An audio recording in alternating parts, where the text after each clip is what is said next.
Fala pessoal, tudo bom? Renan falando aqui, tô gravando um vídeo que eu acho que é um vídeo importantíssimo para vocês, tá? Vai ser um vídeo um pouco longo, mas eu vou explicar para você exatamente o estado atual da crise. E como é que eu fiz esse vídeo, só para você entender.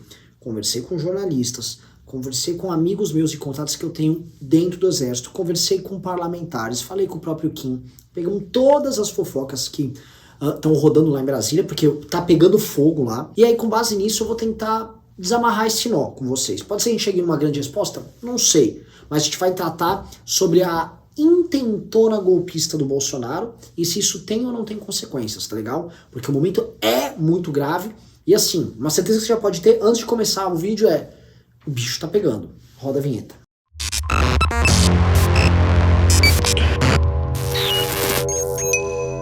Galera, antes de continuar, eu faço um pedido pra você encarecidamente, você que segue a gente no canal. Se inscreve e clica no sininho. Você vai se inscrever e clicar no sininho. Por quê? Porque a gente tá tirando o público gado, estão botando gente boa, eu tô falando isso em todos os vídeos, mas eu preciso que você se inscreva. Todo mundo, se você puder, você que tá assistindo, se inscreve agora, não dói nada, não vai fazer diferença pra você, mas vai fazer diferença bastante pra gente, porque vai poder levar pra você conteúdo diferenciado, tá? A análise que você vai ver aqui é diferenciada. Começando então o vídeo, pessoal, eu vou explicar pra vocês, até coloquei os tópicos aqui no celular, tá? Existem 8 pontos que colocam a situação do Bolsonaro hoje como desesperadora. Quem viu, semana passada eu fiz um vídeo falando que o impeachment voltou a esquentar, que o Arthur Lira deu um recado sério, duro pro Bolsonaro, que o Bolsonaro não esperava aquilo, e que a situação iria se agravar. E conforme avisamos, pessoal, aqui é MBL, aqui a gente fala e acontece batata, a situação tá extremamente grave. E eu vou levantar cada um dos 8 pontos para vocês entenderem, tá legal? Ponto número 1, desastre na pandemia. O que é o desastre? Olha atenção, gente, pelo amor de Deus. A gente já passou o número de 3 mil mortos por dia, tá? Tem muitas pessoas morrendo desassistidas, ou seja, eu não tenho respirador, não tenho equipamento. Alguns lugares está faltando o medicamento para entubar a pessoa. Então a situação é desesperadora. E o Bolsonaro já percebeu isso. Não adianta que ele vai ficar, faltou aí o tratamento precoce e tal. Tem esses idiotas que ficam defendendo sua coisa. No Brasil, realmente, os idiotas, idiota é igual capim, né? A burrice no Brasil é igual capim. Enfim, a coisa prospera ali. Mas o fato é, o Bolsonaro sabe que o desastre está dado e que ele não vai ter respostas para isso. Esse é um ponto que, assim, o Bolsonaro não vai conseguir explicar nem agora, nem depois. E ele já sabe que as consequências são terríveis, porque vai ser muito difícil ele segurar, a CPI do Covid, vai começar a acontecer, e 2, o desgaste político quase imparável para 2022, tá? E aí vamos para a parte 2, que afeta ele demais. A vitória do Dória com a vacina. Então 2 é a vitória do Dória com a vacina. O Dória veio agora com a Butanvac, ele veio com mais uma vacina, o Dória tá entregando as vacinas do Butantan, e aí quando ele trouxe a Butanvac, o Bolsonaro se expôs lá de forma ridícula, com aquele astronauta que é outro ridículo. Agora vai ter a vacina do Bolsonaro. Nem ele acredita nisso. Mas ele ficou cada vez mais exposto. E o fato do Dória, que é um adversário político dele, tá pegando o tema da vacina e meio que comprou, agora ele tá nas redes sociais falando que ele é o Dória vacinador, falando já vou te vacinar e tal, faz com que o Bolsonaro fique sem muito caminho. Ou seja, ele tem um desastre da pandemia e tem o maior adversário político dele no momento, ganhando e obtendo vitórias políticas em cima disso. Isso é um problema para ele, porque o Bolsonaro não vai poder mais pintar como o cara que iria vir com a solução mágica igual a cloroquina. A pandemia é um problema que está sendo colocado no colo dele e isso está se avolumando para 2022. E aí vem para a questão 3, que é a questão que eu abordei com vocês, que é o Lira. Porque a treta da pandemia, como eu já falei em outro vídeo, né, foi alvo de uma crítica muito pesada do Kim sobre o parlamento, e o Lira já tinha avisado, presta atenção, Bolsonaro, a gente tem remédios amargos aqui, e remédios fatais. Tá? O Lira já estabeleceu o limite, porque essa turma do Centrão já viu que não dá, da forma como tá, para prosseguir. A gestão da pandemia do Bolsonaro já entrou no campo da desumanidade total. Já estava antes, mas acho que agora as pessoas e até os políticos começaram a entender isso. Ponto 4, tá? Não bastasse isso, o Ernesto, que é um ministro da ala olavista, o Olavo que tá muito puto, o Olavo que já tá ele e Alan dos Santos pedindo intervenção militar, pedindo forças armadas façam alguma coisa, aquela mesma pegada de sempre, já há um bom tempinho, mas o Ernesto se desgastou e acabou ali na chancelaria. E mais, isso até eu pensei em gravar um vídeo sobre isso, a briga dele com a Cátia Abreu, mas basicamente ele expôs conversas privadas dele com uma senadora, que é a Cátia Abreu, sobre a China, e deu tudo errado pra ele foi humilhado pelo Pacheco. O Pacheco já tava puto por outro assunto, e eu vou chegar ainda no assunto que deixou o Pacheco bravo, mas o Ernesto conseguiu se queimar com o Senado inteiro, uniu o Senado contra ele, uniu o Senado contra Bolsonaro, e não restou nada além do Bolsonaro de dar uma banana e tchauzinho pro Ernesto. O Ernesto foi-se embora, deixando a turma do Olavo, que é a turma ideológica, essa turma mais radical, ainda mais brava. Ou seja, a militância do Bolsonaro ficou mais puta com ele ainda porque tá se sentindo desamparada. Então o Bolsonaro conseguiu, assim, são proezas dele, se queimar com o Pacheco, se queimar com o Senado e ainda se queimou com a ala radical dele que fala, porra, meu, você precisa fazer alguma coisa, você não pode deixar a gente parado. Guarda isso que eu falei, tá? Vamos pro ponto 5, que é a derrocada do Felipe Martins. Eu já falei muitas vezes, Felipe Martins, que o Nando Moura chama ele de bundita, né, um gordinho ali, ceboso ali, bem daquela pegadinha, sou radicalzinho de direita, forchan e tal. Esse cara, que é uma espécie de estrategista do Bolsonaro, ele achou que estava muito soltinho, soltou lá o white powerzinho dele lá numa sessão do Senado, né? Irritou ainda mais os senadores, então se tenta entender. O Pacheco, que estava lá para ser um suposto aliado do Bolsonaro, tá vendo, né, que os caras não conseguem respeitar nem a casa dele, foi obrigado a agir. O Felipe Martins tá na berlinda, mas diferente do Ernesto, o Felipe Martins é coração do bolsonarismo, ele não vai ser abandonado tão fácil.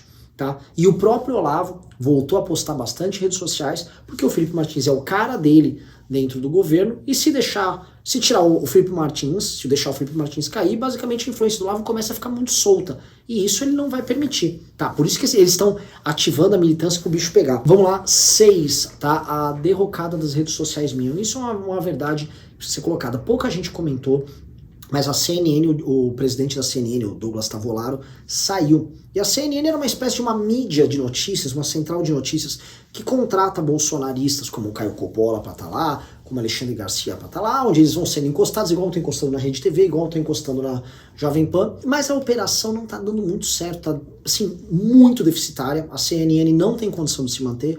O atual dono da CNN já vai estar tendo que rever esse projeto, mas ele vai ter que continuar mantendo. Na prática, o cara entrou numa fria, tá gastando horrores, tá previsto ele gastar, assim, centenas de milhões de reais para manter aquela porcaria de pé, e eu não sei se ele vai conseguir manter aquilo de pé. E os bolsonaristas já estão vendo que o projeto deles de construir uma mídia, porque eles são o povo, que eles têm muita audiência, não fica tão de pé. E isso é sentido nas outras emissoras bolsonaristas também, que estão recebendo dinheiro da Secom, mas mesmo assim não estão conseguindo, vamos dizer assim, dar aquele salto que eles imaginavam, né? Então, para eles, isso é um momento muito perigoso, porque tem essa militância mais radical, mas também tem a militância de aluguel. Você sabe de que tipo de gente eu tô falando. Essa militância de aluguel pode querer pular fora. Agora vamos pro outro ponto, tá? Ponto 7. O Lula crescendo. Em todas as pesquisas o Lula tá crescendo. E isso coloca o Bolsonaro sob pressão. Por duas razões. Uma é que se o Lula ganhar, o Bolsonaro sabe que vai ter um acerto de contas com ele. E a chance do Bolsonaro, depois de perder a eleição, ser preso é bem grande, tá? Dele, dos filhos dele, inclusive dos influenciadores, de todo mundo que motivou esse morticínio, tá? Eu já vejo um zum entre deputados, não só de centro, mas de esquerda também, acerca de uma espécie de Nuremberg, né? Um Nuremberg tupiniquim por conta das mortes do Covid. O Bolsonaro sabe disso, ele tá temendo, ele tá vendo o crescimento do Lula, ele tem acesso a pesquisas, e hoje eu tive acesso a pesquisas recentes, saiu hoje. O Bolsonaro perde do Lula já no primeiro turno, o Lula já lidera as pesquisas, tá? Isso não é motivo para ninguém comemorar, é um desastre anunciado para nós no Brasil, mas para o Bolsonaro um desastre ainda maior, que faz com que ele cometa mais erros, ele fique mais afobado. E o ponto número 8, o estopim policial, a morte lá do policial lá na Bahia, todo mundo sabe que é um cara que estava surtado, estava tendo uma espécie de um surto psicótico, já era um cara atrapalhado, já era um cara que estava trabalhando em condições muito complicadas, foi tirado da cidade dele, foi botado em outra cidade para trabalhar, arrumou briga aparentemente com um vereador lá, e ele foi transformado numa espécie de George Floyd bolsonarista, né? Ele morreu por uma razão que não era aparentemente defender que a reabertura do comércio e tal. Ele abriu fogo com os policiais, aparentemente era um tema pessoal que ele estava tratando, mas o gado já cuidou de transformar aquilo num... Não, é isso, uma revolução policial. E essa revolução policial, como foi ecoada pelo Onyx Lorenzoni, pela Bia Kicis, presidente da CCJ, aliás, como é que pode um idiota dessa ser presidente da CCJ, mas coisas do Brasil, né? E pelos influenciadores todos do bolsonarismo que tentaram criar um clima de polícias em rebelião. E isso tudo acontecendo num período de uma semana, e deixando o Bolsonaro absolutamente ensandecido. Ele está inseguro, ele está com medo de perder, ele está com medo de ser preso. Então ele está numa situação que não é fácil, tá? E o que aconteceu? Teria que tirar o Ernesto. Então houve a famosa troca ministerial, tá? Tô pegando aqui, ó. Saiu o Ernesto, demitiu o ministro da Defesa e ainda assumiu em outro ministério a mulher do Arruda. Quem não sabe, o Arruda foi governador do Distrito Federal, corrupto, famoso, tem um vídeo dele pegando uma mala de dinheiro, a mulher dele tá assumindo, ela é cota do Centrão. Então muita gente olhou assim, falou, saiu o cara da Defesa aqui, e entrou a Arruda. Isso acho que é um acordo com o Centrão, né, pessoal? Mas não é exatamente isso, tá? O que aconteceu? O ministro que saiu, o ministro da Defesa que saiu, era um ministro respeitável, e ele é respeitado pela ala séria dos militares, tá? Ele não é a ala dos doidinhos que respeita ele, é a ala séria dos militares, que é próxima do Mourão, que tem contato bom e direto com o Santos Cruz, gente decente dentro dos militares, gente que já estava insatisfeita com o bolsonarismo e que não embarca na pira dele. Mas o fato é, o ministro saiu e comenta-se que nessa madrugada agora, não sei se você que está vendo esse vídeo agora na terça-feira, já aconteceu a notícia, mas assim, é provável que os chefes, os comandantes-chefes das 3 forças armadas, né, do Exército, da Marinha e da Aeronáutica, puxem o carro também, saindo em debandada, deixando um recado claro pro governo. Nós, as forças armadas, institucionalmente, vão fazer uma risca de giz aqui com o governo. Nós somos uma instituição de Estado e não de governo.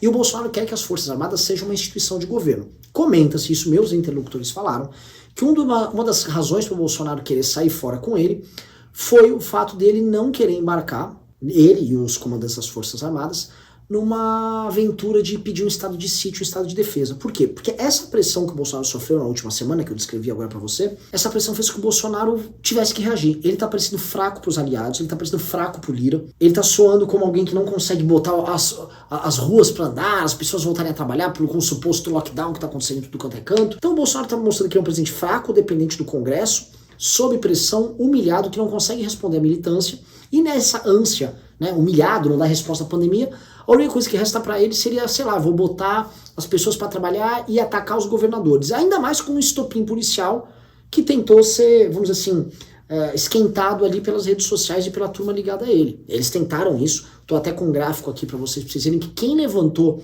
essa temática da morte do policial foram todos os influenciadores bolsonaristas, ou seja, só influenciadores bolsonaristas tentaram levantar esse tema do policial, o que é bem, vamos dizer, sintomático do momento aí deles. E aí, com essa crise dada, restaria o Bolsonaro algumas opções aqui. Uma é, ele se entrega de vez pro Centrão e tenta empurrar o governo com a barriga tentando se reeleger. Tá cada vez mais difícil essa opção, vocês entenderam isso. A outra é ele dar uma de louco. Eu vou tentar, por exemplo, no dia 31 de março agora, tentar repetir o 31 de março de 64, vou pedir o estado de sítio, vou pedir um estado de defesa, mesmo que o Congresso não dê, só dele pedir, só dele flertar, ele faz uma demonstração de poder, ele acirra as discussões, ele coloca os governadores sob pressão. Muita gente falou assim, essa não é uma hipótese séria, ele não vai fazer isso porque ele não vai conseguir executar. Mas o Bolsonaro é muito parecido com o Paulo Guedes nesse sentido, ele não precisa fazer.